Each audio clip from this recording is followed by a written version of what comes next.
Today we'll be talking to Mr. López Mozo, who is CFO here at Ferrovial.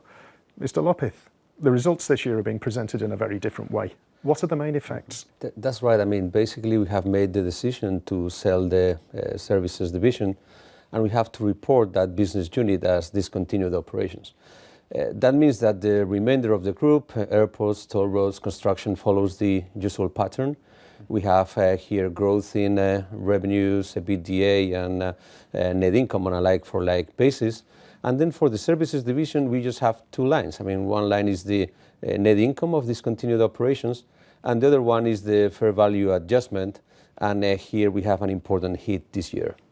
Why was there such a big impairment in services?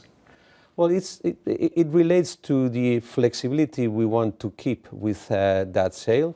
If we want to be free to sell one country together with the rest or separately, I mean, that means that we have to look at the market value of each country or unit separately.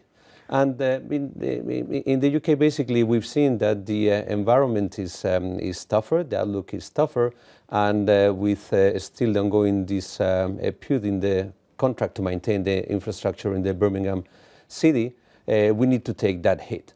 That doesn't mean that there's not a possibility of having a capital gain in the remainder when a sale takes place. And what would you highlight in each division's results? Well, I would like to start, as always, with toll roads, our main infrastructure division. And here we see growth across all the different toll roads that we have, both in traffic and revenues and, of course, profitability. And the highlight would have to be, as always, the 407 ETR that records almost double-digit growth in revenues, EBITDA, high single-digit dividend growth.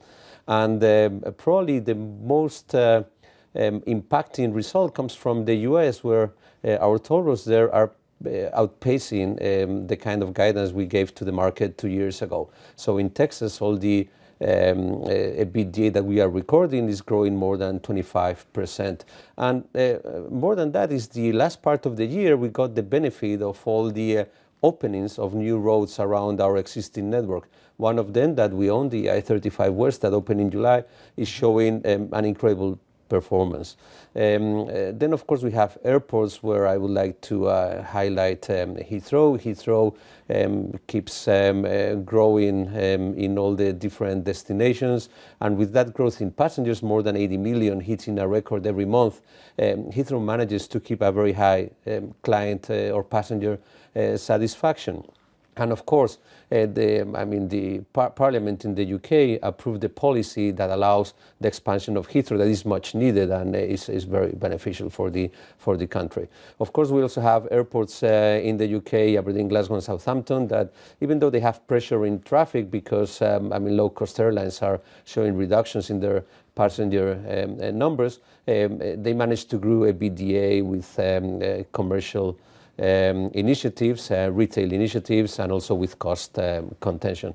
And then, of course, we have construction in the contracting side, construction services. Construction traded along the lines we expected with a 2.5 EBIT to sales margin. And this reflects there's been cost pressure in many countries, especially in Poland.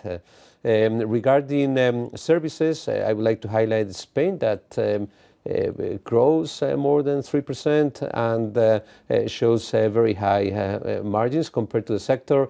Australia also performed along expectations, and in the last part of the year added backlog, so getting more growth for the coming years. And then in the UK, if we remove the Birmingham contract, the rest of AMI traded along the lines we expected with more than 2.5% margin of EBITDA.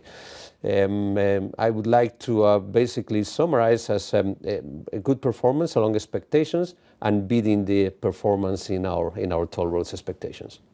Thank you. What would you emphasize with regards to cash performance, or the cash trend looking forward? Well, this year we have seen outstanding dividends from projects, infrastructure, also some projects from services, more than 600 million euros we received in dividends. And I'll speak about the trend going forward in a minute with infrastructure.